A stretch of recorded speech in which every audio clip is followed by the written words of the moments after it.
Welcome to Central Oregon Pubtalk. It is January 2026, and we're really glad to be back. I'm hosting tonight's Pubtalk program thanks to MC sponsor OSU Cascades.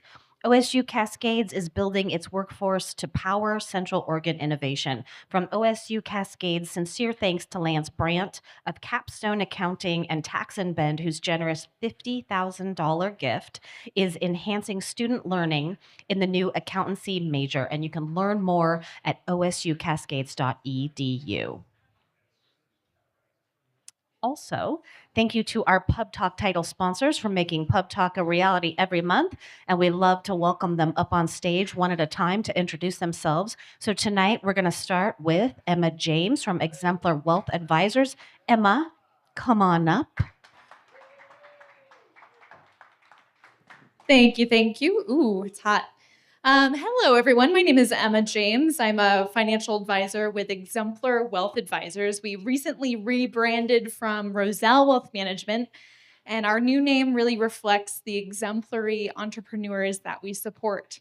We specialize in working with business owners to help them maximize the sale of their businesses so that they can transition into the retirement lifestyle that they've dreamed of.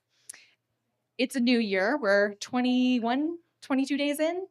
Is anyone here a goal setter? Got some intentions for the year? I'm really sorry to share this, but did you know that of the folks who set intentions in the US, only about 10% of them actually achieve them by the end of the year? Now, I've asked myself, well, this is really discouraging. Why is this happening? Is it because they lose focus or stamina? Is it because the goal itself is unreasonable? And it makes me think a lot about our business owners and how they set their goals for how much their business should be sold. We have business owners who say all the time, okay, my business is worth $40 million. Do you know how much blood, sweat, and tears I put into that bad boy? And turns out that it's only worth half of that. And it's really discouraging. So how we help solve that is by helping our business owners determine what is the right goal that they should be fixed on.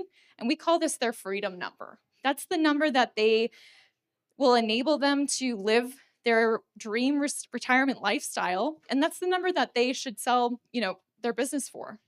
Do we want them to sell it for more than that? Of course. But it gives them a tangible and a realistic goal that actually helps them through the process rather than stagnating at a number that they're really unhappy with. Now, we'd love to talk to you about this if you're a business owner or you're someone who supports business owners. But if you're feeling a little shy right now, we have a great resource for you right now. There's a bunch of books in the front of the house. And I want to brag about my business partner for a moment, David Roselle. Will you raise your hand for a minute? David is the founder. Yeah, give him a hand.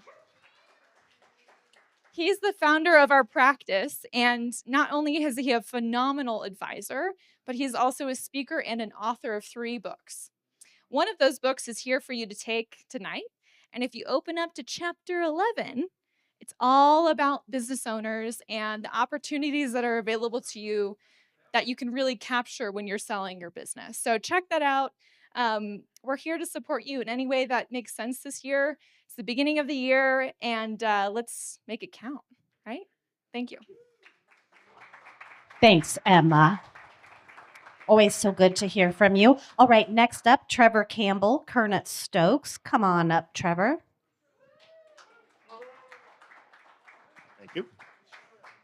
All right, well, we're going to keep on the same theme of business owners. Our firm, that's our specialty, is working with business owners and helping them plan. I've got a gift card to give out today. This is a $50 Callaway gift card because that just makes sense, I guess, to be thinking about golf when it's cold out right now. So anyway, can anybody in this room tell me a business tax form? There's multiple correct answers. No. What it did? K2, not a business form. 83B, no. All right, well. Who said what? 1099, kind of, but not what I'm looking for. Okay, Well, I'm still giving this away. Can anybody tell me what the initials CPA stand for?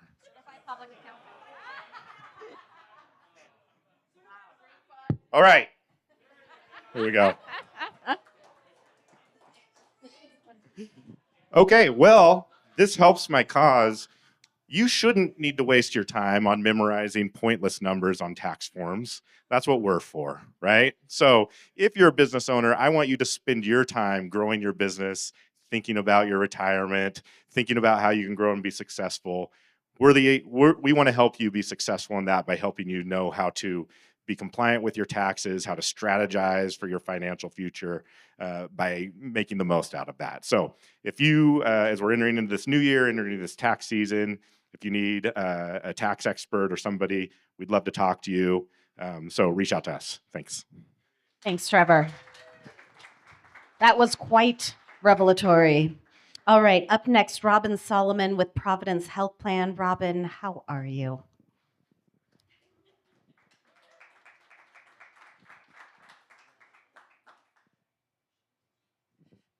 Thank you. My name is Robin Solomon, and I'm not supposed to be here. Julianne's supposed to be here, but she's up in Portland. And the one she said, she goes, will you come and just do a little spiel at this pub talk? That's all she said. She didn't say anything else. So I'm out in the parking lot just now looking at an old YouTube of what she said the last time she was here. So I am Robin Solomon. I work for Providence Health Plan. I have worked for them for 30 years. I have been a resident of Bend for 39. So Providence Health Plan has been in your community for 30 years at least, if not more. I didn't actually start with the company. Some people think I did. We are here for you. I'm the director of networks, provider relations. So I kind of think I'm the opposite of Julianne. She's the extrovert of Providence Health Plan, and I'm the introvert. Again, not much of a speaker. So again, Providence is very committed to our community. We've been here for a long time. I love working at Providence, obviously. They're a great company. And so we're here for you. Thank you. Robin, thank you. You did great. 39 years, my goodness. We only had one stoplight then, right? Yeah. Wow. Okay, next up, Kurt Barker from Best and Krieger. Come on down, Kurt. Happy 26. Best and Krieger, your business-focused law firm. As hopefully most of you know, I help employers avoid or resolve employee problems. But we're not going to talk about that tonight. You'll get to see Mark. You met him if you were here at the last pub talk, our new to BBK business lawyer. But tonight I am super excited to introduce Grace Salmon. Grace is in the back. She's not a new litigator by any means. She's brand new to BBK. Please go try and meet Grace. You're going to meet this warm and friendly personality, and you will have no idea what a badass she is in court. Like, I'm serious. So please give her a warm welcome to Pub Talk. We're thrilled to have her. Oh, Grace. Great. Thank you for that, because the rest of my presentation got completely destroyed. I don't know if you knew, Microsoft servers were down across the country today. We got impacted. So I get here and I think early 26, time to remind people about nonprofit giving. Let's remember, it's not just for Christmas. So we had a poll rigged where we're going to vote on who we should give $250 to tonight of the nonprofits on which BBK is on the board. But you're going to have to get that next month because that crashed too. Instead, if you can name one of the nonprofits where we're heavily involved, could I raise a hand? Just take a shot at it. You can, not on the list of current, not quite. Sure, we can give it to that. We're on a lot of those boards. It's $100 to Worthy Brewing. Thank you for the help. And we'll have $250 for a nonprofit next month, and your email glitches will be gone, I hope. Thanks, Kurt. Thank you so much. Love Kurt's giveaways. Okay, this is a real, I think this has never happened. Jordan Smith is not here tonight. I think this is the first time he hasn't been at Pub Talk. We miss him. I do want to say that CMIT Solutions provides IT services and support right here in Central Oregon. We could not recommend them highly enough. Jordan, you better be here in February or I'm not going to know how to run this program. All right, my friends, how about a round of applause for all of our title sponsors, Best and Krieger, CMIT Solutions, Exemplar, Wealth Advisors, Kernet Stokes, and Providence Health Plan. These partners make Pub Talk a reality. And now we get to have an update on development efforts for the economy from EDCO CEO John Stark. John, it's been a minute since you've been up here, so I'm excited to hear what you have to say. Come on down. What up, Pub Talk Nation?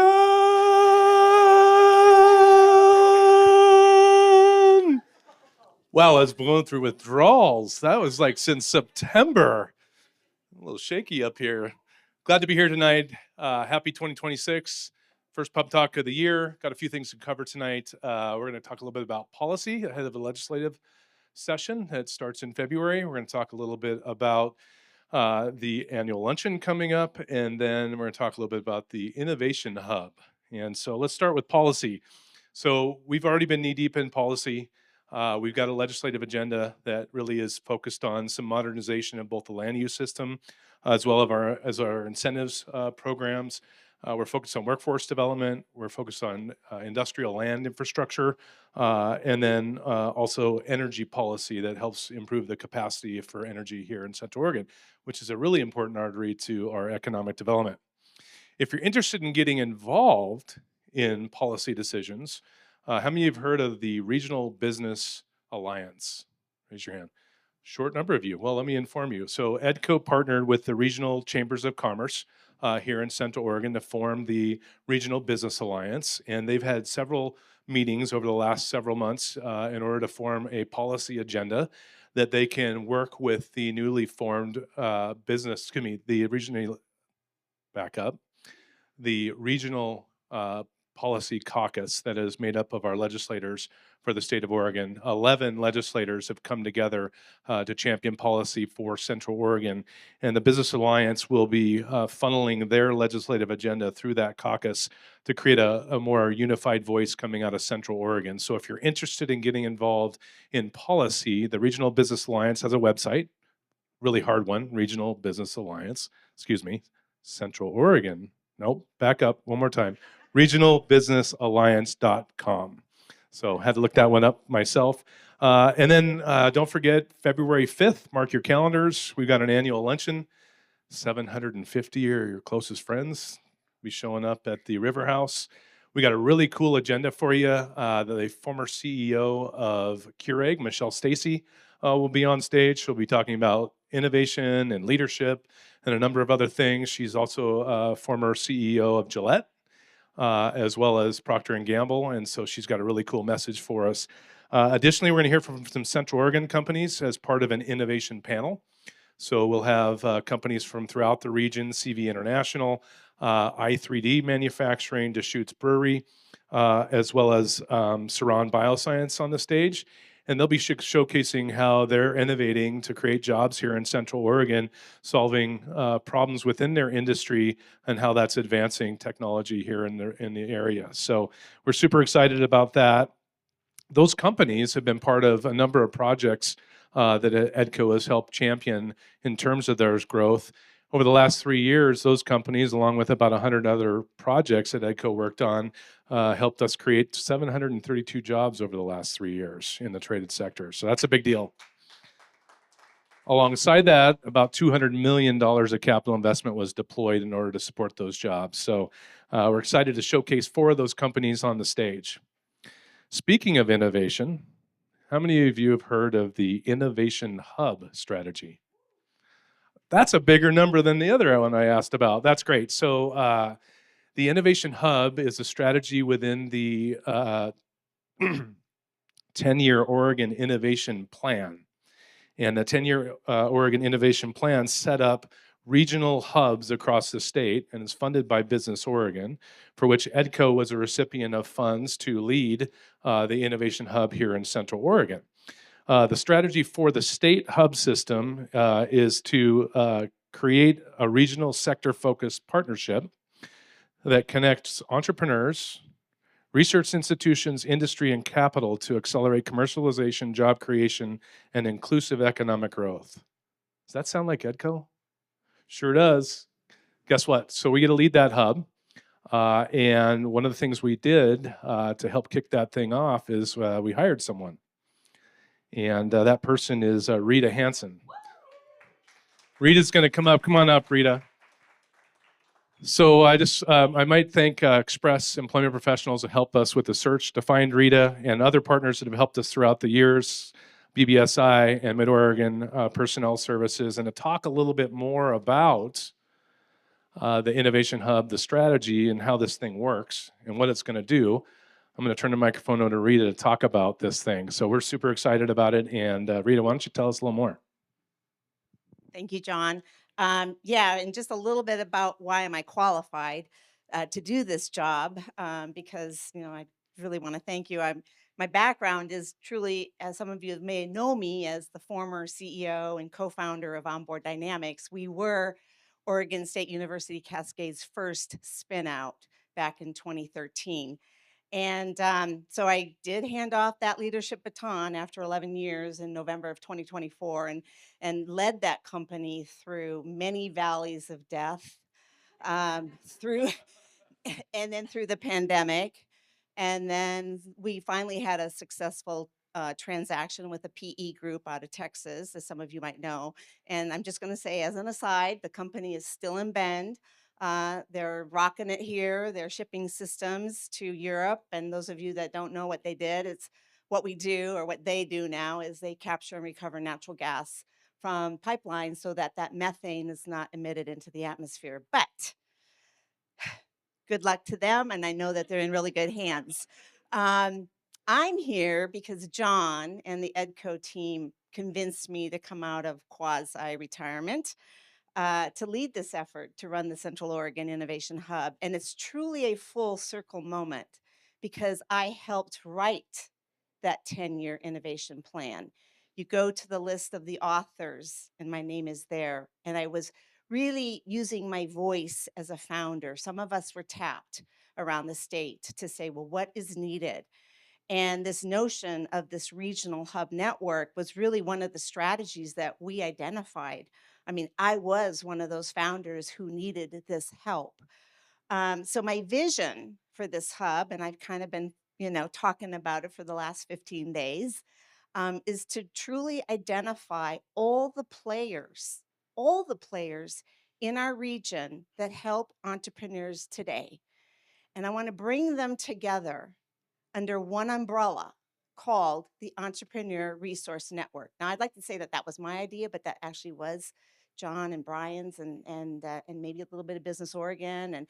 But this Resource Network, ERN, it encompasses Crook County, Deschutes County, Jefferson County, and it's really to become the one-stop shop for all entrepreneurs. I want everyone to walk out of here and go, oh, I know an entrepreneur. They need to get in touch with the Central Oregon Innovation Hub. It's truly about traded sector. Innovation is a very broad term, but it's really, I don't care if you're an ideator, an innovator, you're pre-revenue, your early stage, your growth stage. You need to come. You need to start somewhere. And I want us, this ERN, to be the one-stop shop that you all know about. And we need to communicate this. And this group will be getting together, and we will be collaborating on a monthly basis. So just right now, I've already talked with Bend Outdoor Works. They're part of it. Cultivate Bend, Opportunity Knox, SCORE, SBDC, OSU Cascades, of course.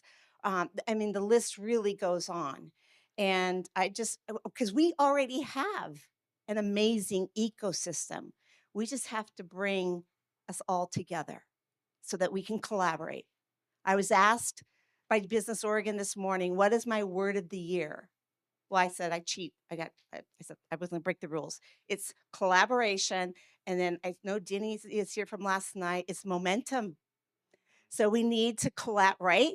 It's all about collaboration and momentum going forward with what we already have.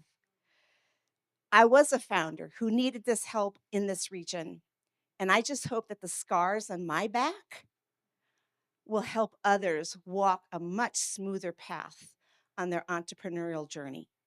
So come find me. I think she's pitched before. Mic drop.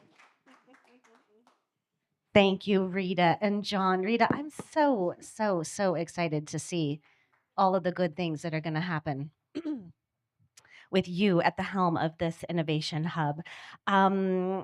We would love to thank all of our EDCO members. EDCO membership underwrites a variety of support and resources, including events just like this one, and efforts to build a prosperous and sustainable economy in our region. If you're not a member, we'd love to invite you to join today. And we are pleased to announce our newest EDCO members, Actelligence. I believe you are here.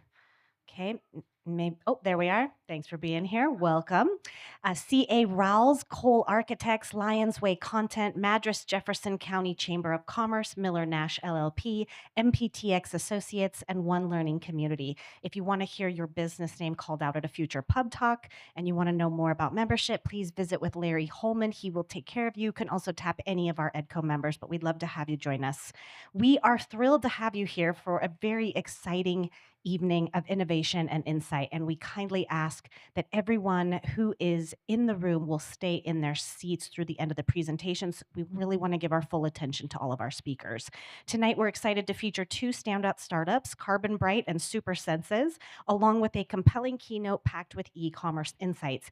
If you do need to step out at any point, please remain in the networking area where the presentations will be broadcast live on large screens, thanks to Hand in Hand Productions, and this allows you to enjoy the program without disrupting our speakers, and we really appreciate you understanding. So, first up, we are excited to welcome to the stage a pitch from SuperSenses. SuperSenses is an at-home sensory measurement platform that helps people track changes in smell, taste, hearing, vision, and touch over time, making the invisible middle of sensory decline visible, measurable, and actionable. Joining us on stage is Datar Sahi. He is a founder and health technology entrepreneur focused on brain health, longevity, and prevention. Welcome, Datar.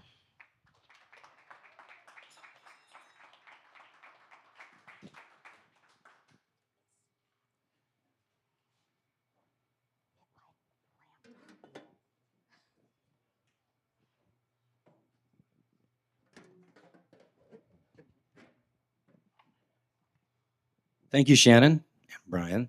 Can everybody hear me in the back? I'm warming my voice up. And it is hot in here, isn't it? Is it hot back there or just up here? Everywhere. Okay, great. Forgive me if I'm not as animated as some of the previous speakers. My name is Datar. I'm the founder of SuperSenses. Thank you for having me. I have a long history in Oregon. Why not? Let's make it interesting. I repeated the first grade in Oregon. I was in Child Protective Services in Oregon.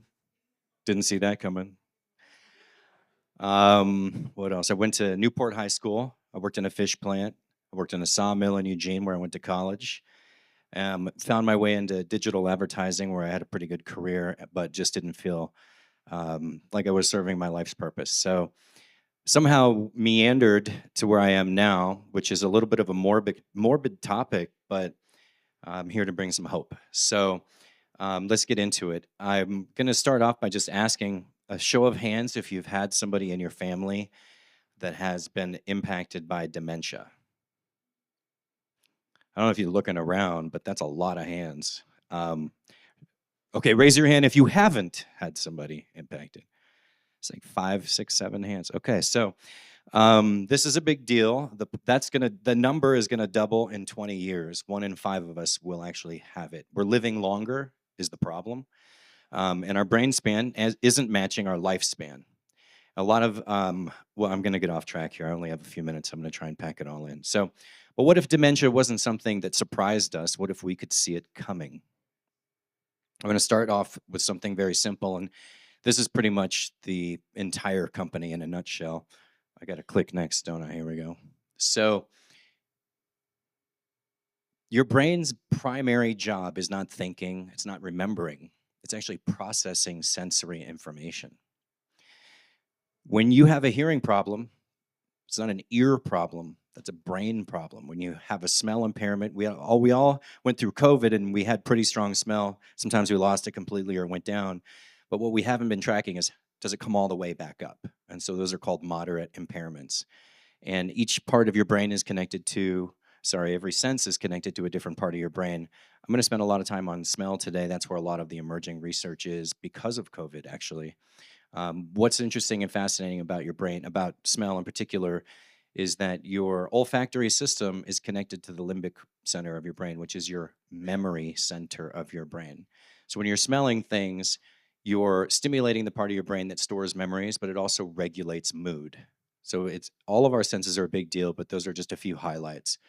The research has shown, and this is research that, third-party, peer-reviewed, large study research, that changes in your five senses are the very first indication of brain changes, of mild cognitive impairment, of dementia, of Parkinson's, of Alzheimer's. And these changes are gradual. We don't notice them most of the time. And this is why smart people, attentive people miss our sensory changes. So I have the absolute pleasure of working with, right now we're up to about 16 PhDs at Johns Hopkins. Well, just in America, it's like Johns Hopkins, Columbia, Harvard, and then in the UK, we're working with Dr. Andrea Tales, a world-renowned dementia researcher, Dr. Mastino, a world-renowned leader in gustation, which is taste, Carl Philpott. So a lot of prestigious universities are working with me, little old me, because they know how important this is. And they're doing mostly the work for free. And they focus on the science and I focus on the business. And a lot of what we do is awareness. A little bit about my mom, which is how I got into this in the first place. This is not my mom. That's my mom. And she lives in a senior living community in Boulder, Colorado. She had glaucoma, but she only had one eye fixed. And she said, I can see out of one eye, it's fine. Then she had smell and taste problems that really manifested as the food here is terrible. She oversalted everything. And, one day recently, a couple years ago, she forgot my birthday, which is like not that big of a deal, except that I have a twin sister and we were born on Halloween in Hong Kong. And it came out of nowhere. And I thought she was joking, but I played it off because she's my sweet mom. And she really did forget. And it came out of nowhere. So then we started looking at, like, what are all of the factors? What are the things that you could see coming? And it turns out she had 3 of them. And there wasn't a way to really track it at the time. So I put together what was a fun toy. And now we've got the researchers involved. So the big thing is that we had a bunch of warning signals and we just didn't know what they were. And she didn't notice them. And none of us really thought it was anything outside of normal aging. But that was a big mistake. So I talked a little bit about the warning system that you get. I'll just talk about smell again. Smell alone, I don't know if you've heard about Michael J. Fox Foundation, but they give away smell cards. And if you are a candidate, they'll send you one. And then you go to the internet, you type in your results. You don't get a lot out of it, but it fuels their research. The whole goal of the research industry right now, worldwide and globally, is to get ahead of this. It's a big, big, big deal because dementia doesn't just impact you, it's a diagnosis for your whole family. And a lot of you had your hands up and already know that. But these people, they struggle to take care of themselves. They're the prime candidates for getting taken advantage of with scams. And the list goes on and on. I just don't have time to get into all of it. But again, I promise some good news. If we catch sensory changes early, then we can rehabilitate sensory changes, and that'll preserve our brain health. Almost everybody with dementia has, and I say like almost everybody, literally everybody has sensory decline. There's nobody with dementia that doesn't have it. And you'd be hard pressed to find somebody with high functioning sensory health. And the diagnosis process, it takes 4 or 5 years. Neuropsychologists are in charge of this, and they're looking for plaques, which it can be. The FDA just approved a blood test, and then there are also brain scans and images, and they're looking for plaques that are folding over that create amyloids that basically interrupt brain signal. All of that's expensive. All of that's hard to get to. So that's really what we're trying to change. I'll get into that a little bit more. But for now, does everybody have a piece of chocolate? We're going to do something I do with large groups. I think it's interesting. Let's give it a whirl. Take out your piece of chocolate, please, if you want to participate. You don't have to, eat the whole thing, but it's fun, trust me, especially if everybody does it. All right, so go ahead and unwrap the chocolate and don't eat it. With your other hand, make sure it's free and available. I'll give you a second or two. What we're going to do is we're going to pinch our nose and we're going to put the chocolate in our mouth and we're going to hold our nose. So I'm going to ask you to pinch your nose, not yet. And I'm not going to let you take your finger off of your nose. No airflow is going to come in. And that's going to be about 20 seconds. So go ahead and just pinch your nose. Make sure you cannot breathe out of your nose. And then when you do that, put the chocolate in your mouth. But do not remove the pinched nose. So you've got a piece of chocolate in your mouth right now. And your nose has no airflow. Go ahead and chew the chocolate. I'm going to keep my nose here out of solidarity. It's pretty bland, right? Almost nothing. So imagine this was your meal. Imagine this as your coffee. Imagine this was when you walk through your grandmother's garden or your daughter's garden for that matter. All right, that's pretty good. Go ahead and take your nose off. All right, anybody that was a participant want to say how that was for them? You probably don't need a mic. There's a wow. So when we do that in a room where everybody's doing it, there's gasps. And what we're doing here is we're demonstrating that a large part of taste is smell. So a lot of times when people come to us and they test their smell and their taste, a lot of them will report that they have taste problems. But actually the taste problems are just the newest iteration of smell problems. We all think we can smell, we all think we can hear, and the problem with measuring our own five senses in our own head is that we don't notice things that are not there. We don't notice the absence of stimulus. Okay, so this is that was the slide we were supposed to be on the whole time. I'll give you a second. So again, you can rehabilitate your smell. So that's pretty encouraging. All right, so we talked a little bit about the smell and the memory connection, the memory center of the brain. It's your mood, your focus. If you have a moderate smell impairment, I'll just throw this out here, you have a 300% higher chance of clinical mental disorder. You have a 300% higher chance of depression. And if you have dual impairments, which is moderate, not severe, not total loss, you have a 50% chance of dying within 5 years. That's showing that two different parts of your brain are shutting down. Very important signal. We call it the brain's vital sign. Your heart, if it has irregularities, blood pressure, and so on, we're all very used to kind of keeping track of that. And so now we're just getting into looking at the basic at-home version of taking care of your brain and getting the first signal of any changes. This is another group activity. What we're going to do here is I'm going to hit play. Hopefully it works. You're going to hear a sound. It's probably going to be kind of annoying. If it gets too loud back there, go ahead and turn it down. We just need to be able to hear it. When you go to an audiologist, they're going to test your hearing, and a lot of you have probably, raise your hand if you've been to an audiologist in the last year. 5 people. Not many people. Okay. So we can hear between 50 hertz roughly, all the way up to 20,000 hertz. You don't need to know what a hertz is, but it's a pitch. So, and that's what we're going to listen to now. Usually the first frequencies that we start to lose are the upper register. But when you go to test your smell, your taste, if you'd be lucky to do that, because a lot of ENTs don't do that. But if you test your eyes and your hearing, all of these tests are really screening you for deficits. They're low-level binary impairments.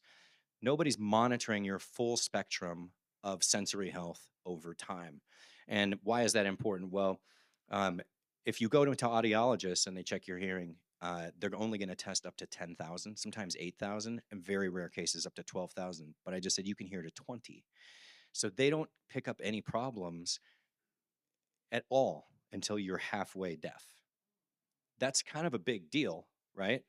All right, so what we're going to do here is these are going to be high quality speakers. They're going to go up to 20,000 hertz. So everybody hold your hand up, please. This is much easier than the chocolate experiment.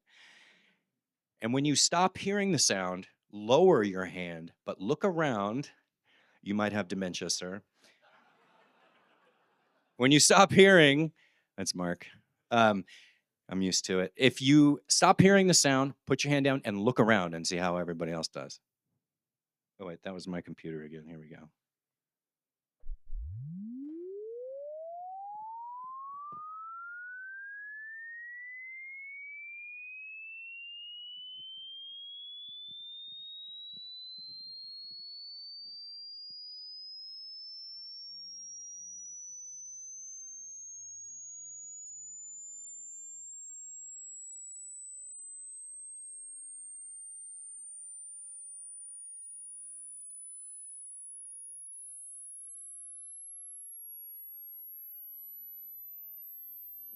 I have 54-year-old ears. It's at 13. It goes up to 20. Look at all the hands still up. Look at all these people with great hearing and long-term brain health. Wow. If you were one of the first people to put your hand down, you know, not great. All right, you definitely don't want a second impairment. So we talked a little bit about why your senses matter, but this is where it becomes real. What we offer is an at-home guided kit. It comes in an envelope. You're smelling things, you're tasting things, you're listening to things. It gives you results and then things you can do about it, even if you need to see a doctor, and all the way up to emerging technology. So at home with your doctor, therapies, drug therapies, which are getting better, and then emerging tech. We did a lot of cool stuff at senior living centers and with clinical neurologists where they really value this work. And if you see a functional wellness doctor, it won't be long before this becomes the standard. And if you are, if you love someone or you know someone that's in a senior living center, this is a great way for them to stay ahead of decline. They're getting a 5 to 15 or 20-year warning on brain changes. This is what once again, let me just start here.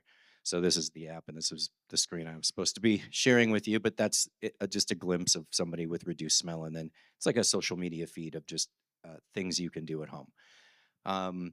This is some of the results we had when people come into the senior living centers. We actually do smell training. So we test their smell, test their memory, because smell and memory are connected. And everybody in the class individually has different results, but overall, their smell goes up and their memory goes up. We had one person double their smell and their memory in 1 month in the last class. Phenomenal. This is what it looks like when you're comparing your score, because the first score is a baseline, and we're all unique. Some of us are born deaf, so you need to do a first test when you're younger and healthy, and then you can compare it as you age. So dementia doesn't have to be a surprise. This is how you get that prevention window, because you can rehabilitate the senses and see the changes coming. Thank you very much. Thank you. So wait, we'll do some Q&A. Want to take up? Wow, this is amazing. So I know a lot of us are going to be having some nervousness before bed tonight after those revealing tests that you offered us. But these are like simple things that we can do at home to improve. Well, what's like your favorite example of something we can do to improve one of the senses? Yeah, so the goal is to empower the individual, not necessarily rush them off to the doctor, but a lot of people do go renew their prescription glasses, get hearing aids. My favorite two are smell retraining, because it's so simple. For $30, we don't sell these, but we point you to it if you need it. For 2 minutes a day and $35, you can potentially double or triple your memory. And there's a lot of products that are starting to come to the market that claim to help in some form with your smell and memory. But another favorite is bone conductive headphones and hearing aids. They're like sunglasses that don't go in your ear and shoot frequencies in and actually create a bigger problem in some cases. They go around some of the issues so you can actually hear better. And with these bone conductive headphones, they just shake your bone. So you're not exposing yourself to more frequencies, and they look way cooler. Okay, I'll take that. There's a lot of cool stuff out there. I could use a lot of help with that. So questions for Datar? Everybody's so scared. Okay, there's one. Yes, Deanie. Where can we get one of your kits? Great question. You can go see well, actually, you can just go to our website. It's just supersenses.com. But we're also we're closing we are a startup, so it's very early. We've spent 3 years in research and development. We sell about 1,000 kits, $1,000 worth of kits a month, just people coming to our website. Most of the time it's just a smell kit or a taste kit. Sometimes they upgrade to the full kit, especially people who understand the connection. And then we're also selling to functional neurologists and functional wellness clinics, as well as senior living communities. Well, thank you for what you're doing. This is amazing, and I hope that you'll come back and give us an update, maybe after you've raised your funds and we see where you get. And I think you're going to have a few new customers tonight. Actually, that's my sense of it. Thank We're you. actually not raising funds. We're going to do this with operating cash flow and maybe Okay. some debt financing, because it's just a treadmill. And if you're Yeah, starting no, your I own hear business, I'd that. recommend you do the same. Yeah, I hear that. That's great advice. Okay, thanks, Datar. You're the best. Who's gonna go get one of those kits? Yeah, me too. Okay, I'm gonna get one for my entire family. All right, thanks, Datar. Tonight's keynote is brought to you by these amazing partners. Summit Bank is thrilled to sponsor Pub Talk. We are your local business bank, Oregon's fastest growing bank, the bank with beer, and now after 21 years, we are the second largest bank in Oregon. We are Summit Bank, Oregon's business bank. And is your business, career, or organization ready for the next step? The Center for Business at Central Oregon Community College offers no-cost expert business advising, workforce training focused on today's skills, and professional development for individuals and teams. Whether you need business or training support, the Center for Business at COCC is here to help. Learn more at cocc.edu Center for Business. Please help me welcome Alisha Hemmingson Runckel, Vice President of eCommerce at Blueprint. Alisha is a senior e-commerce and digital growth leader with more than 15 years of experience scaling direct-to-consumer brands and driving consumer-centric digital strategy. At Blueprint, she leads global e-commerce, digital performance, and customer experience, blending data-driven insights with rapid experimentation to translate complex products into seamless online journeys. Her work consistently drives growth, conversion, and long-term customer engagement.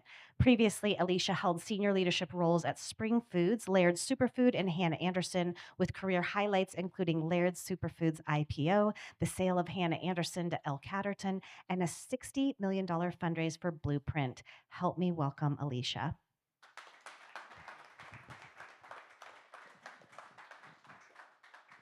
What's up, everybody?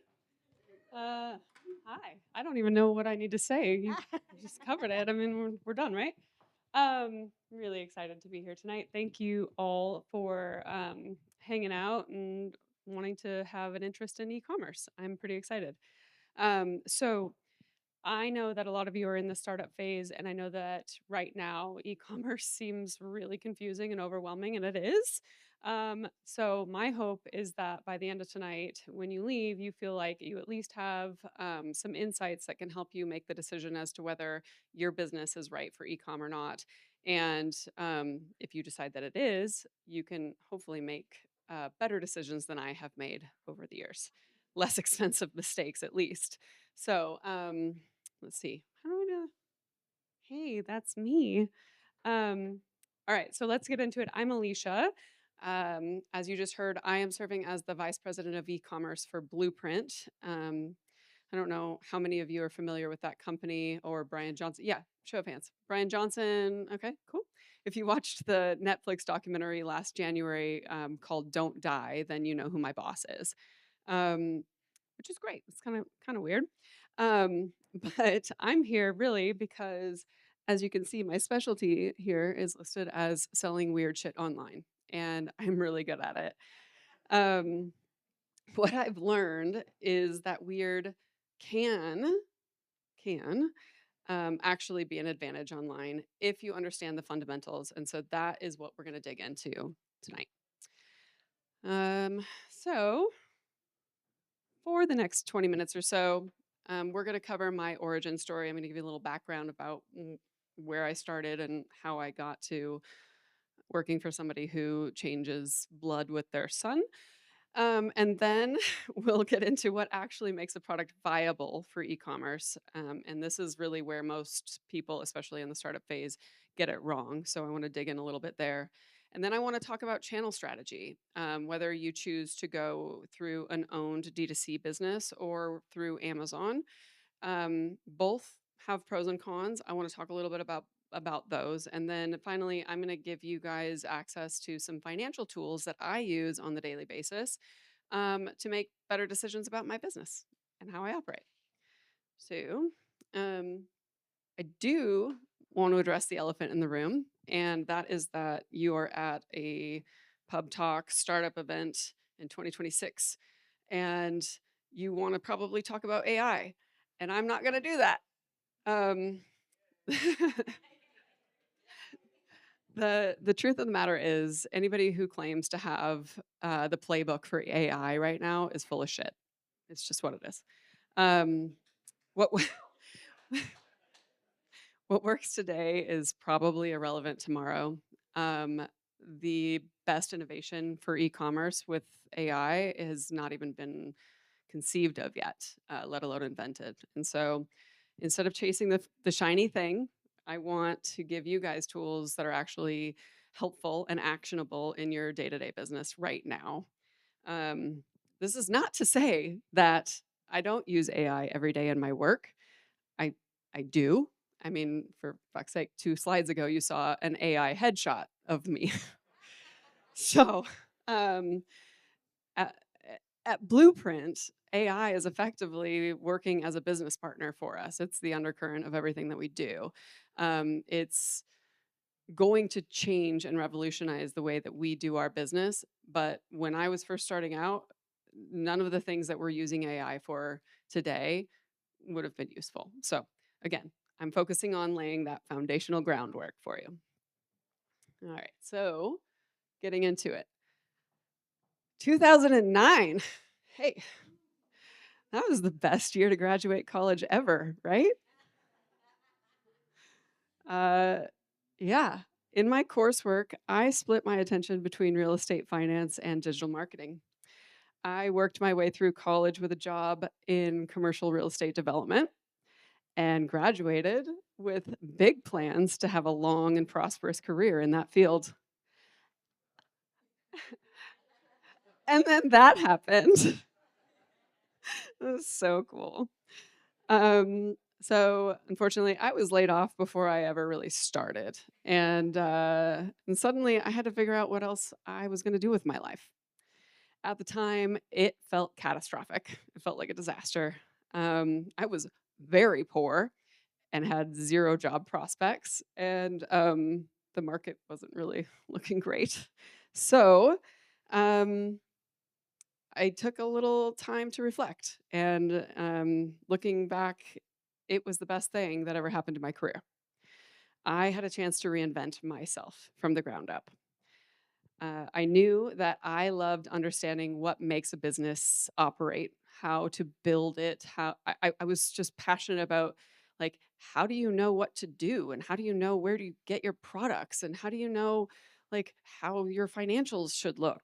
I was very curious, and then I was also very passionate, still am, about problem solving. And at the end of the day, to be honest with you, those are the 2 characteristics that it takes to be really good at e-commerce. So before I reveal too much, even though you guys have already heard a lot about my background, we're just going to play like you didn't hear any of it.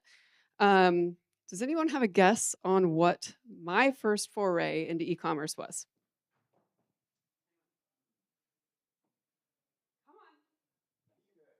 No. What was I selling? I was selling something. What? Shoes. Good guess. Pet food? No. What? Oh God. That somebody else grabbed my dad for selling timeshares. Don't worry. He bought them all. All right. Ready for the big reveal? It was knitting needles and yarn and thread and quilting fabric. That is right. When I joined Crafts Americana Group, which is the parent company to Knit Picks and Connecting Threads, the company, oh God, this is aging myself so much. The company had been operating as exclusively a catalog company. And they brought me in because they had these big, lofty goals of moving the business online, which is a tall order when you consider that the core demographic for these businesses are 65-year-old women. And this was 16 years ago. So, what was great about this job and the company, though, is that along with a very small team, we got to build something great from scratch. And we were really good at it. We grew this business from like $1.5 million a year to 30 million bucks. And again, we were selling knitting needles. So it was good. It was good. For context, I know nothing about knitting or quilting or sewing or anything about any of it, but I did learn some very important things when I was at this company. The most important thing is that passionate hobbyists are the best customers. They are loyal, they're repeat buyers, and they desperately want to be your friend. They want to be all up in your community, and it is amazing. So after 4 amazing years with the company, I had my son, who is to this day the light of my life. And it was amazing. I was bringing him to work with me at Crafts Americana Group, changing diapers in the meeting rooms and nursing in my office, and it was fine. But Crafts Americana was based in Vancouver, and I was working in and I lived in Southeast Portland. So I was spending about 2 hours a day commuting back and forth, and that just meant less time with my son. So in 2015, I found a job closer to home with a company called Hannah Anderson. And does anybody know what they sell? Let's go. Pretty much. Let's go. Really, really, really expensive baby pajamas. That's right. That's right. So my time at Hannah was awesome and very eventful. While I was there, we were sold and bought by L. Catterton. We replatformed our e-commerce business from a .NET to Salesforce Commerce Cloud. We onboarded a new email service provider, and we migrated to an entirely new ERP, which don't ever do that. So suffice it to say, after 3 years of working 60 to 80-hour weeks, having my son basically living part-time at the office with me, I was really relieved when on a Tuesday afternoon, I got a call from a nice man named Ben who lived in Boston and who wanted to know if I was willing to pack my family up and move from Portland to Bend. And the first thing that I asked was, to sell what? And he said, vegan coffee creamer. Powdered coconut based coffee creamer with, here's the best part, this is my favorite part, with a half naked surfer on the cover of the package. My years at Laird were some of the best of my career. I truly learned the ins and outs of growing a complex business into a shiny unicorn. It was an incredible ride, one that I'll cherish forever. Thanks largely to the success of our e-commerce business that my team and I had built, we were able to IPO Laird in 2020 for $184 million valuation. Wow. Woo, liked that one. In 2023, the company brought on a new CEO whose background was with Whitewave and Danone. And so his focus on the business was really to deprioritize online sales and pivot to, really expanding the retail arm of the business. And so in addition to that, he also decided to move the company from Sisters, Oregon to Boulder, where he lives full time. I'm not bitter. I'm not bitter. It's fine.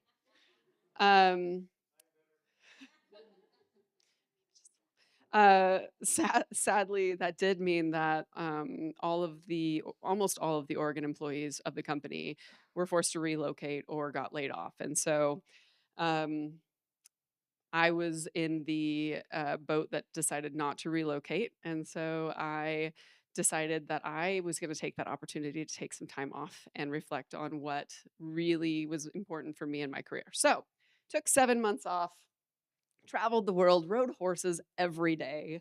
It was okay. And after plenty of therapy disguised as executive coaching, I decided that what I loved most was the challenge, the adrenaline rush that comes from doing really hard shit and getting it right. And so, naturally, my next career step was the biggest yet. That's right. I sold bread. I sold keto bread and organic artisan bread online. Don't do that. Oh, so over the course of 8 months, I was able to turn the bread business profitable. And around that same time, my former team from Laird Superfood had joined a local Bend company that ended up making me an offer I couldn't refuse. And so that company was called System Foods, which is the parent company of our beloved Hum Kombucha, Rebel Protein, and Chameleon Coffee. Y'all, when I tell you that selling kombucha in e-commerce is hard, just believe me, don't do it for yourself. Everything at System was going swimmingly until one day out of the blue, I got a call from a recruiter who told me about this company called Blueprint that was on a mission to help the human race live longer, better lives. And that is how I arrived where I am today at Blueprint. Right now, we sell supplements, nutrition products, skincare, hair care, devices, and I think that's it for right now. But what the future holds is going to blow your socks off. I cannot wait, but I can't talk about it right now. So just know it's going to be cool. But as you can see in my beautiful past, when I say I've sold weird shit, it's true. I'm not lying. Okay, so let's take a poll. Participation time. Think about everything I just listed. Knitting needles, yarn, fabric, all the things.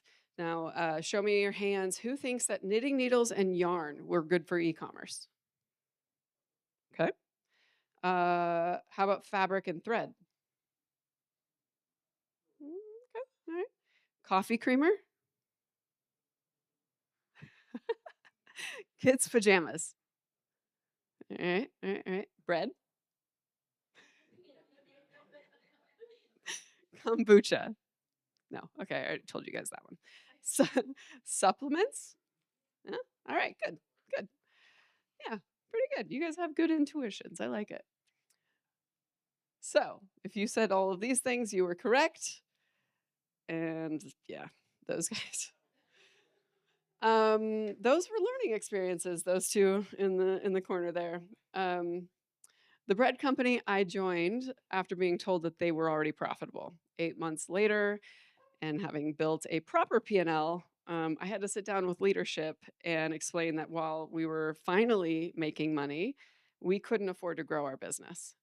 The economics simply don't work. You're talking cold chain, you're talking dependencies on weather, all sorts of problems. And then kombucha, let's just say I became an expert in why fermented beverages and weather don't mix. All right, so as a general rule, please avoid products that can explode, like kombucha, will mold or perish quickly, like bread, and are super fragile, basically anything glass. There you go. That's the end. No. Okay, so what does make a good e-commerce product? First, dry and ambient. Products that don't need refrigeration or special handling work with every fulfillment option. We're talking third-party logistics, Amazon FBA, international shipping.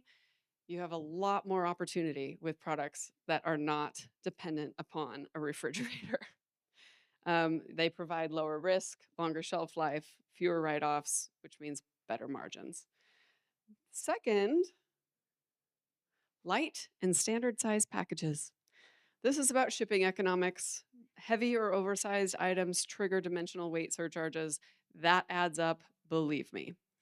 They need custom packaging. They break more in transit. Your customers get pissed because of delays. It ends up costing a lot more money. So the best e-commerce products live between these two boxes here. They're easy to store, they're easy to ship, and they arrive intact. Okay, so then, in case you don't believe me, let's just take a look at what Amazon's doing. So, the top categories on Amazon: beauty and personal care. Why? It's small, stable, has a very high perceived value, strong repeat purchase behavior. Health, supplements, and wellness. Heyo. Yep, we're doing well because we have high perceived value, reoccurring demand, it's lightweight, and long shelf life. The home and kitchen category, this, I want to clarify, this is the durable stuff. This is your Tupperware, this is your paper towels. This is not your stand mixers. Don't sell those, they're expensive and heavy. But when you look at cleaning supplies and those types of things, you're looking at a massive market size. So does everybody know what TAM means? Total addressable market. Okay, so if I say that, that's what I mean. Massive TAM. Lightweight products, long shelf life, standard size boxes. You get the gist, right? So the common threads, really, strong repeat purchase behavior, non-perishable with a long shelf life, high perceived value, standardized compressed shipping packages. So that's what to think about when you're thinking about products. Now I want to talk a little bit about where do you start? Because this is actually a really, really difficult decision for a lot of brands. And I think if there's one takeaway for you today, it's to know the pros and cons of both. So if you start with D2C, you're doing so because you want control. You own that customer relationship, where on Amazon, you do not. You own your data. You do not on Amazon. You can build a brand to a certain extent on Amazon, but not well. And you get to keep more of your margin because you're not paying the 15 to 30% of Amazon fees to sell your product. You also have the flexibility to experiment. So whether you're testing new pricing, you're testing bundles, you're testing gifts with purchase, whatever you want to test on your website, whatever you think might work, you can do on your owned property. You cannot do that on Amazon for a variety of reasons. But last but not least, your website is an asset that you own. You aren't at the mercy of the ever-changing platform policy changes and fee structures that Amazon presents. There are some downsides to e-commerce on your own direct website, but these are the plus sides of it. Now, for Amazon, start there if you need traffic and purchase velocity to happen fast. There are hundreds of millions of active buyers built in on Amazon every day. They're coming, they're looking for something, and they don't think before they purchase. And I know all of you are guilty of this because I sure am.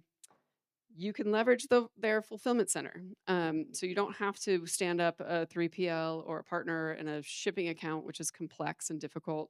So that's great. And, it's great because Amazon's customers trust them. If something goes wrong, Amazon's going to fix it. And so you, again, are eliminating that barrier to purchase very, very quickly through an Amazon product. But the key question here when you're making the decision as to where to start is, can your margins support it? And can you afford to advertise on Amazon? Because more and more every day, Amazon is making its channel a pay-to-play channel. Organic listings are a thing of the past. You're not going to show up on search unless you're paying for it. So be prepared to come in with guns a-blazing and money to spend if you're going to start on Amazon, or else you're just going to sit there and have aging inventory. Nobody wants that. So if you have the cash in the bank and you have the margins and you need the velocity quickly, Amazon's a great place to start. Most successful brands eventually do both. But you have to start somewhere, and where you start really depends on where you're at financially, what your goals are, and your long-term kind of plan for growing your business. So, all right. Warning. Next few slides are going to be a little bit dry, but they're actually really important. I know that all of you in here as entrepreneurs are big dreamers. It's so much fun to think about like how you're going to grow your business and how great it's going to be and the colors of the things that you're going to sell. But the next few slides, these are the grind, and they're actually really critical. So first off, we're going to talk about the channel P&L. A channel P&L lets you understand the true profitability of your channels. So if I'm talking Amazon and D2C, they are not equal. We don't look at them as a blend. One of them is very profitable, the other might not be as profitable. Having them separated is very important.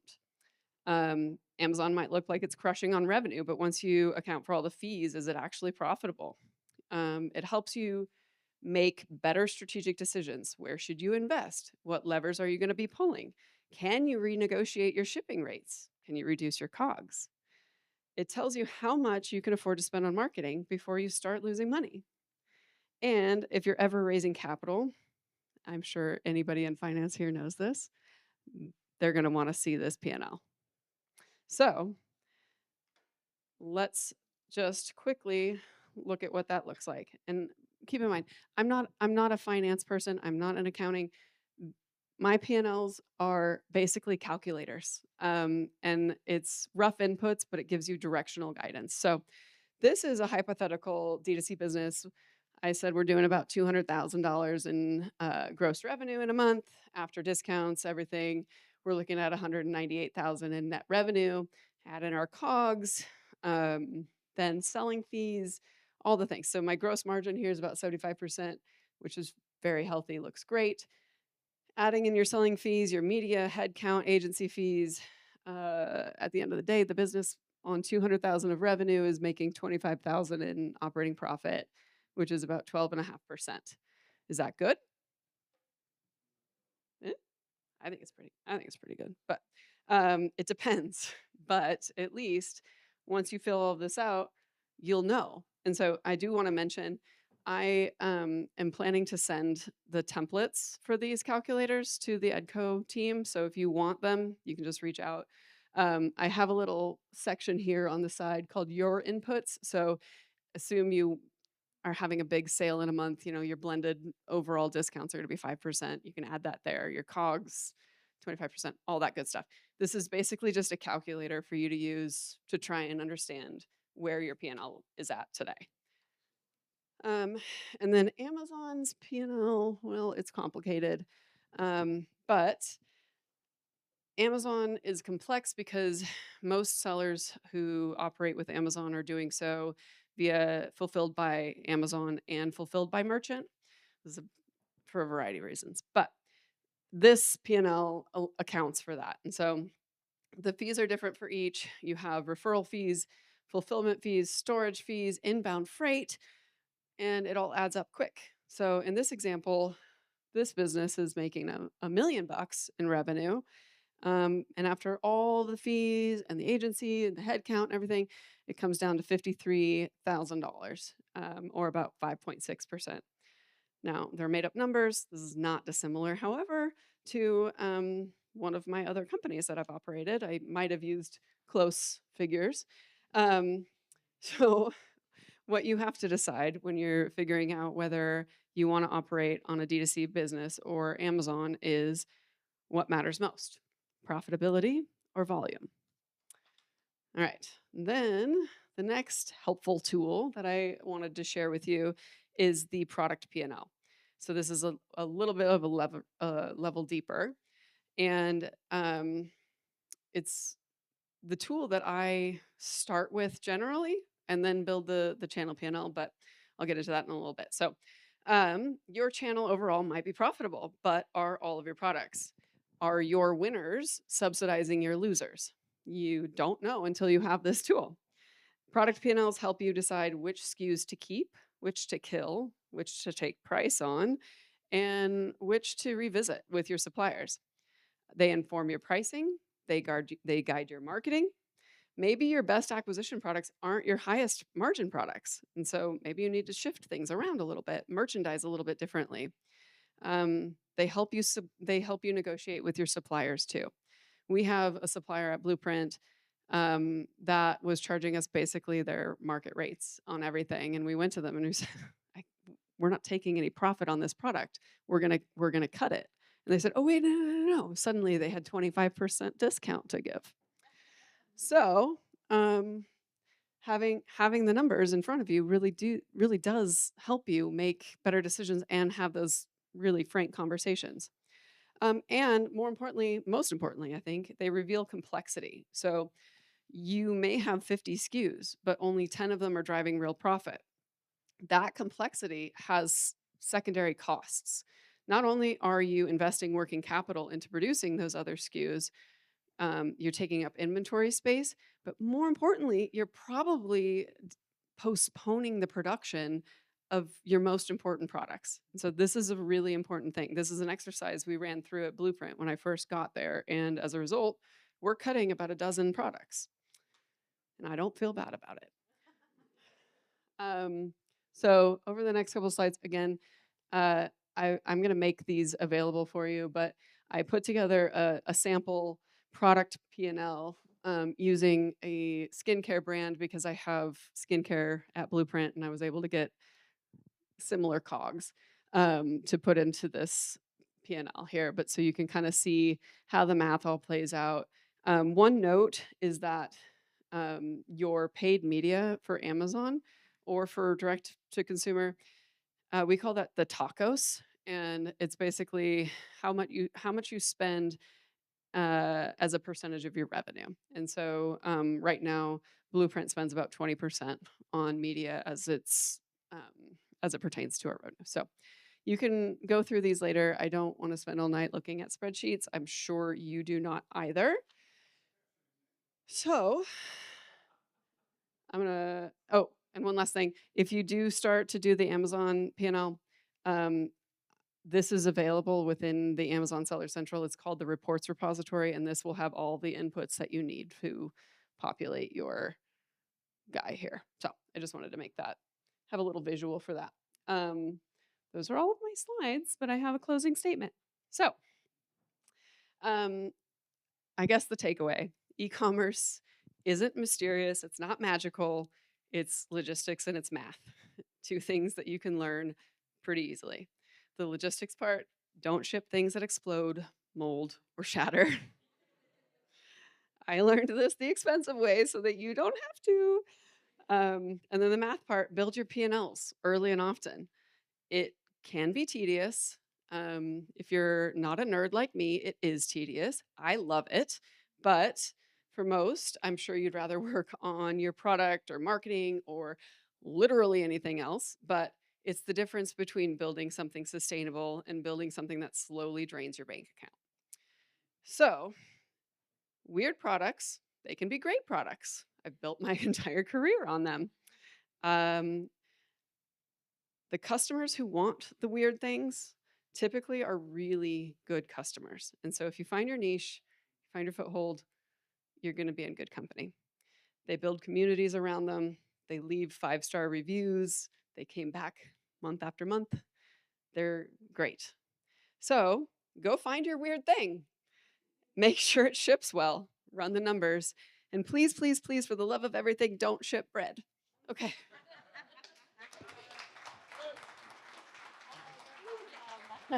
Thank you so much. This was so fun, and I learned so much. I'll never look at a website the same again. I'm going to be emailing asking for P&Ls from here on out.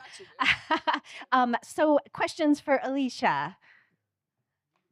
Okay, really? Okay, tell me horror story on the bread. I need just a little tidbit. What happened with the bread? Because I have ordered bread online. Have you? Yeah. From who? A really small company called Wild Simple Crate or something? Needs. Okay. Yeah. Keto bread in particular is really temperamental. And I remember we had a customer who was full in on the keto lifestyle, and they were like, "Oh, finally, I've got bread." And their local grocery store had stopped selling it, so they bought from us. They bought 20 loaves of bread during a heat wave. And it all arrived and it was all moldy. And fear not, we got 20 pictures of moldy bread that we got to go through, and it was just awful. No, Yeah. it's just awful. It's not realistic. Like, I say this about bread, but really, I mean, you could say the same thing about the vegan coffee creamer, right? Like, heat and weather can be really impactful on food. And so, while I'm joking a lot here, anything that is perishable, anything that has sensitivity to weather, think twice about using it. It can be really difficult, especially from a logistics perspective. Yeah, I remember there's like a supplement company and they have these little kind of soft gels, and people were getting the package in shipped to their house, and it was just one soft gel. Yep. It was just one giant, like you just take a nibble off of it and then put it back in the jar. Like, yeah, nightmare. Hey, did you study Blueprint before I came? That happened to you guys. Oh God, I'm sorry to hear it. We had to reformulate one of our supplements from a soft gel to a capsule because of it.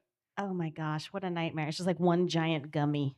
Oh yeah. Gross. And it was How do you recover red. from that? Yeah, of course it was. Okay, any other questions for Alisha? Yeah. Yes, here we go.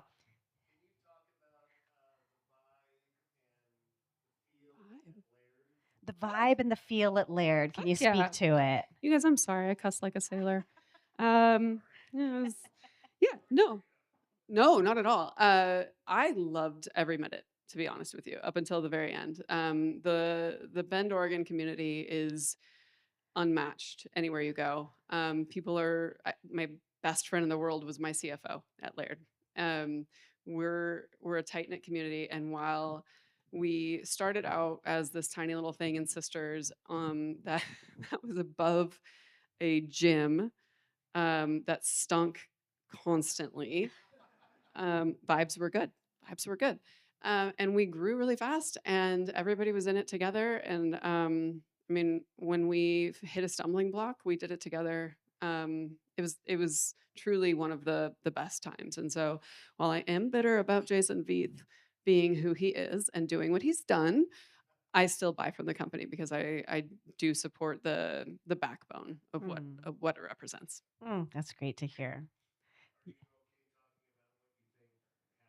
Are you okay talking about with what you think happened With the layoffs? with the company? Yeah. Sure. I mean, there's not much to say about it, right? I think it triggered some. I can't remember what they call it, but it was like when over 60% of your company gets laid off, it's a whole thing. I'd say they were really dark days, but at the end, having seen the business grow and pivot and shift its focus, and now having really taken ownership in a few different businesses of the P&L, I understand 100% why they did what they did.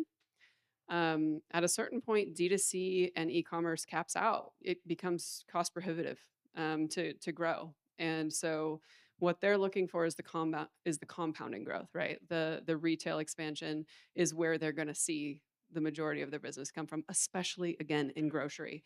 And so, yes, it sucked. Yes, it hurt. Yes, I did a lot of executive coaching. I get it. And I think ultimately it was the right thing for the business at the time, for sure. I heard they're bringing out a protein coffee like Yeah, they did. like this week or something. Have you tried it? I haven't. Let's get together and try it. Okay. Okay, whenever I'm a psycho with my coffee. So this could be your second coffee. It's just like, is it like bonus coffee? No, okay. So it's made. I'll buy the pack. You can try it once. okay. Yeah, okay, deal. Okay, other questions for Alisha. Okay, we are all done actually. Okay, we have more questions, but I got the done slide, so excuse me. But Okay. hey, so connect with Alisha. Thank you Please for do. being here. This was amazing, and I hope that you'll stay close. I will. It was great to talk with you all tonight. Please do find me on LinkedIn. That's the easiest way to get in touch. And I'm going to be finding you on LinkedIn. I have absolutely do nothing to that. offer you, but I'm just fangirling. So if you'll have me, I'm coming in hot. Okay, great. Thank you. Round of applause for Alisha. All right. So, again, tonight is just not possible without community partnerships. For over 35 years, BBSI Central Oregon has served as a vital strategic partner to local businesses, providing expert guidance in regulatory compliance, payroll, and HR to help owners mitigate risk, reduce costs, and focus on sustainable growth. Next up, we are excited to welcome to the stage a pitch from CarbonBright. CarbonBright is an AI powered sustainability intelligence platform that automates life cycle assessments, enabling manufacturers to measure and reduce product level environmental impact in real time across complex global supply chains. Joining us on stage is co founder David Rodrigues, who is a veteran technology executive with over 25 years of experience building and scaling enterprise SaaS and AI platforms. He has held senior leadership roles at Yahoo, Adobe Publicist Group, and G5 with a career focus on transforming complex data into actionable business insights. Welcome, David.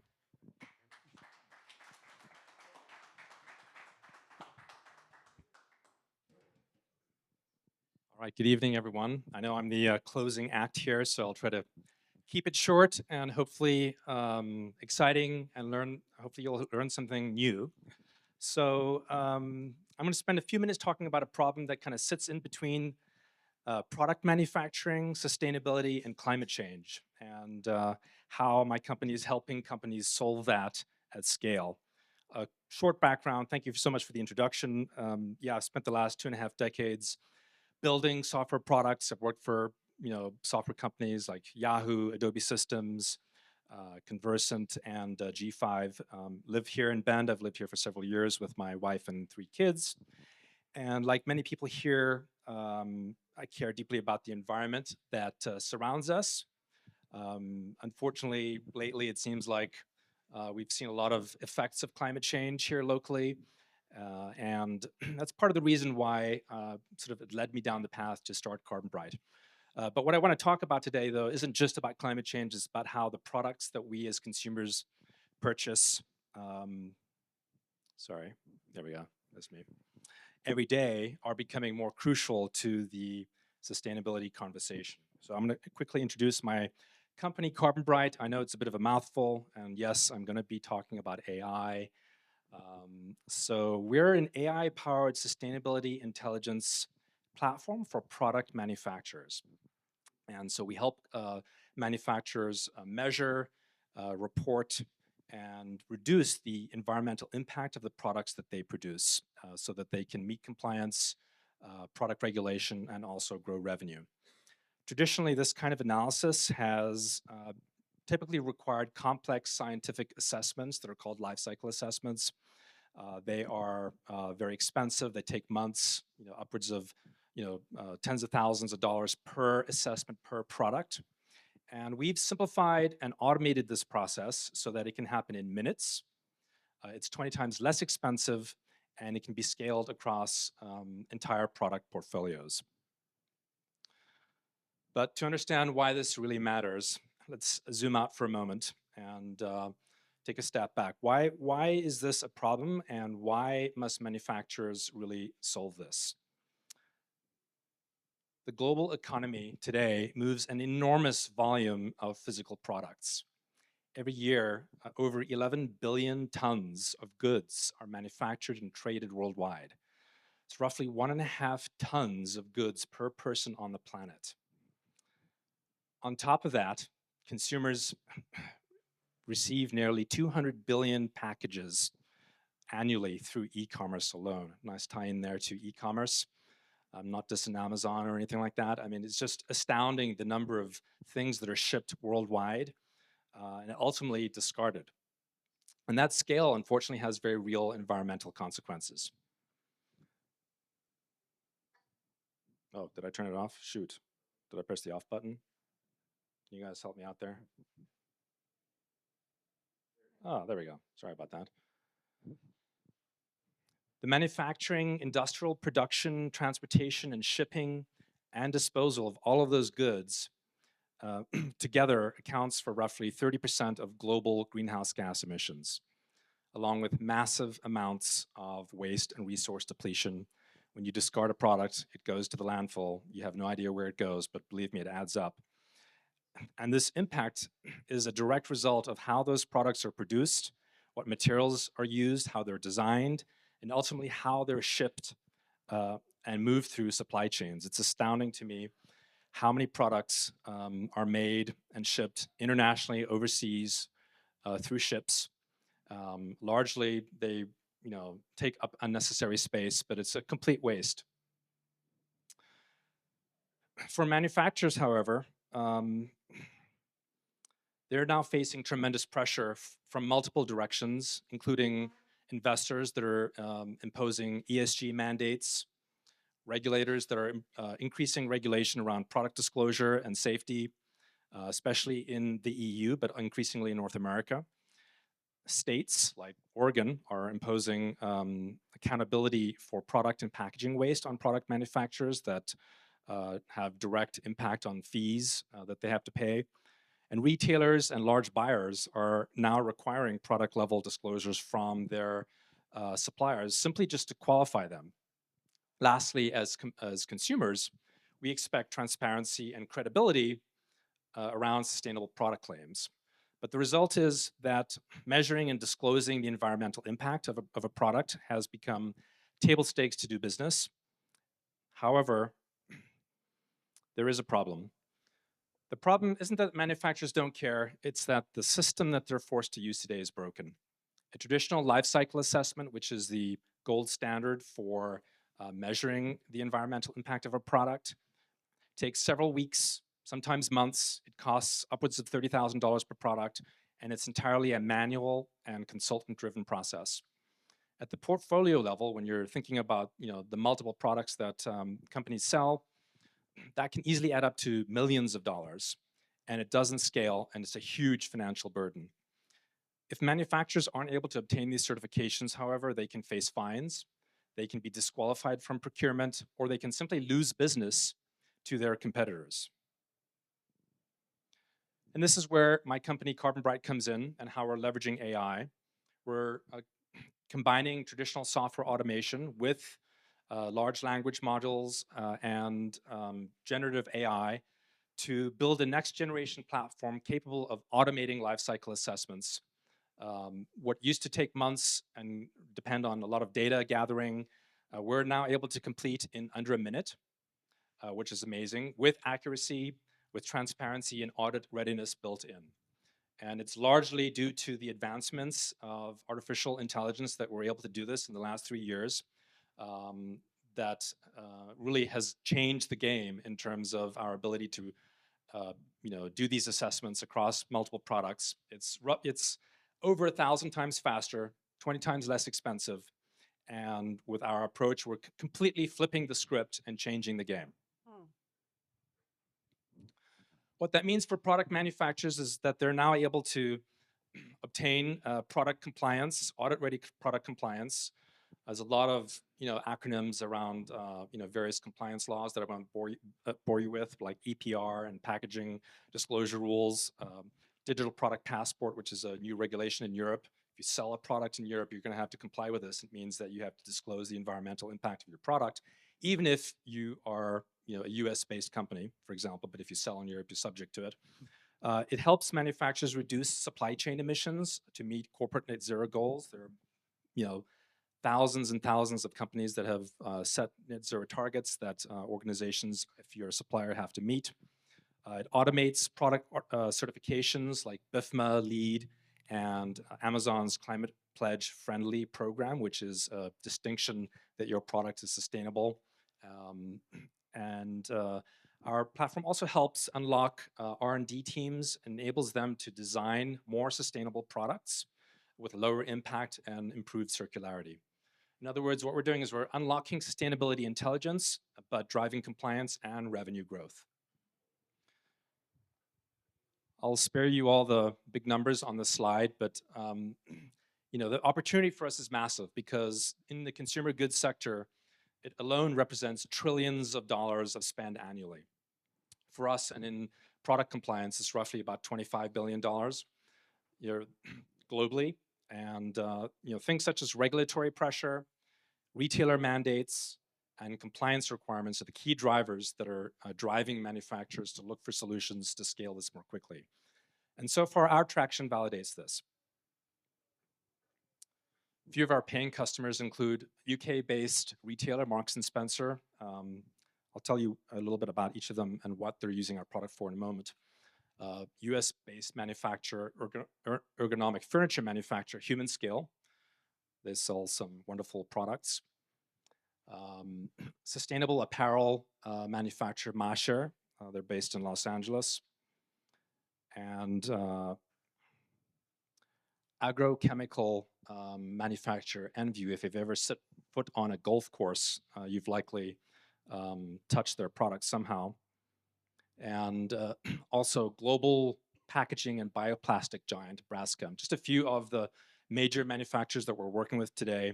We're also in conversations with global leaders in other sectors, home appliances, healthcare, and we see our pipeline growing rapidly as a result of all of these regulations that are coming to light.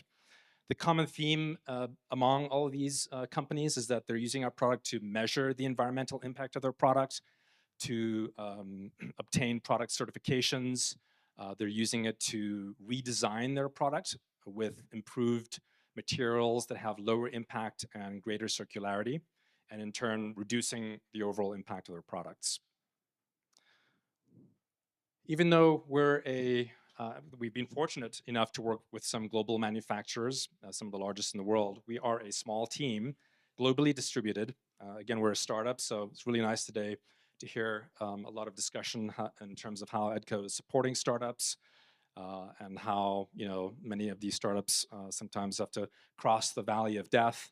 Experience that very frequently. Just last week, we were having problems with Microsoft, and it almost shut down our company. And it was just a crazy experience trying to deal with them. But it's one of those experiences where you kind of overcome and like, oh my God, thank goodness I'm still here. I want to give a quick shout out to the people on my team that are making it happen. We're, again, globally, so we have folks based here in Bend, in Florida, in the United Kingdom, and in India as well.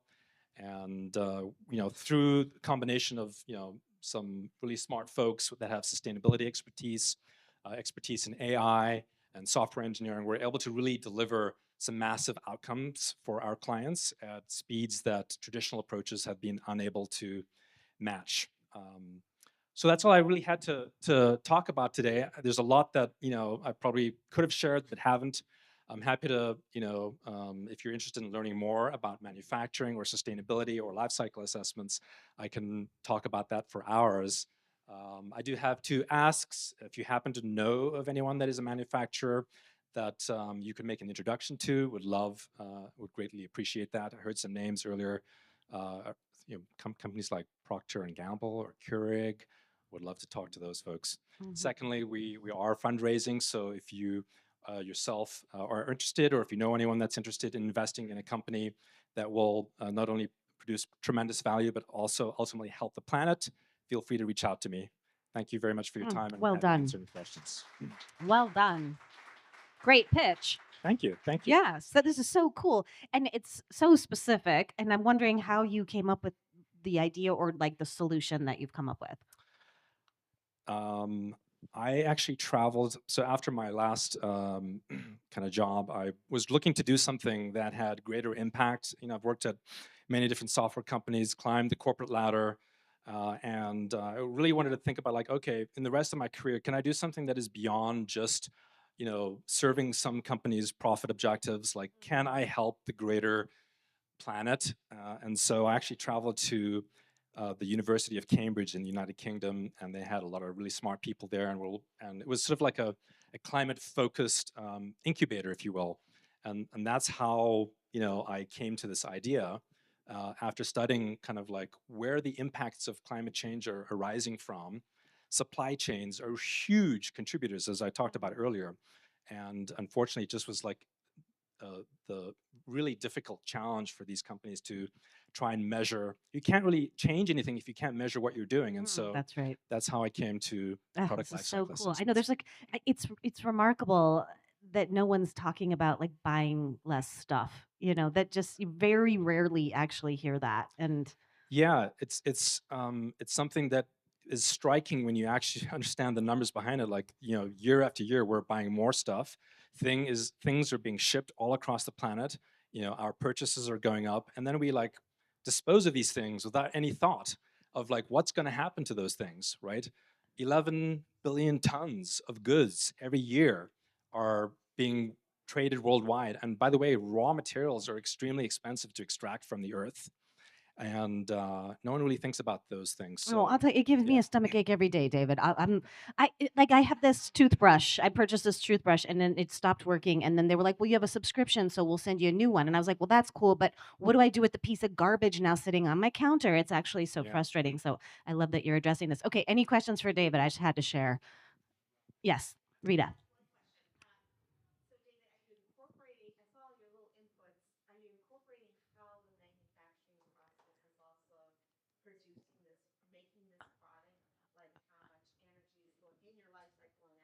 So are you incorporating, no, this is great. Are you incorporating, are you incorporating like all of these inputs from the manufacturer, the energy sources, all of that into this life? Are you like explicitly listing that? Life cycle assessment is truly a scientific process, and it includes everything from raw material extraction, transportation, what kinds of vehicles or modes of transportation you're using, all the steps in the manufacturing process, where they're located, where the facilities are, energy use, all that kind of stuff goes into really compiling the environmental impact. And it's more than just like, okay, what is the product made of? It's all the energy that was used to produce it, from raw extraction all the way to when you finally use and dispose of that product. Fascinating. Any other? Yes, in the back. Are you able to work on any product in any industry? Are you limited to certain products with certain data sets? Great question. We serve most sectors of consumer goods and durable goods, things from like personal care products, cosmetics, home cleaning products, electronics, all the way up to more complicated things like washing machines, and even like huge equipment that is used in manufacturing manure drying tunnels. Things that really span the gamut. Yeah. The manure drying tunnels, yes, and the toothbrushes, yes. Okay, I think we had one other question back over here. Nope. Okay, I thought I saw an extra hand, so maybe not. Okay, David, I have lots of questions, but I think we'll just ask you to come back and give us an update when you have one. This is amazing. Well done, and a really great pitch. Thank you very much, everyone.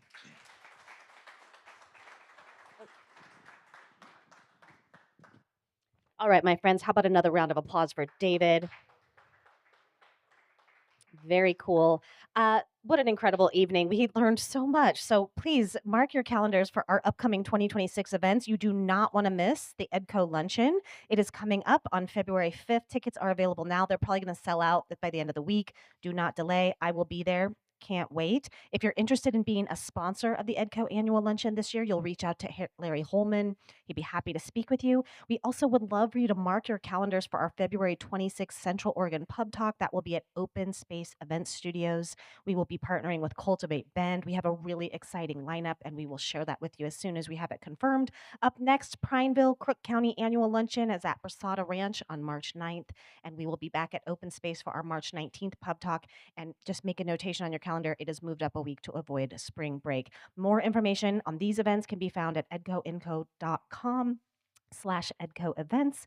Special thanks to Worthy Brewing and Matt with Hand in Hand Production and his entire team for making it happen this week. I have one quick announcement. I've got 2 big comedy shows coming up at the Tower Theater. One on March 6th for Central Oregon Winter Pride Fest, and then another one on May 16th with Helen Keeney. She's so much fun. So you always ask me about my comedy. Now you know. Go to the Tower Theater. You got 2 dates. All right, my friends. Thank you so much. I'm Shannon Kelly. It's been a pleasure.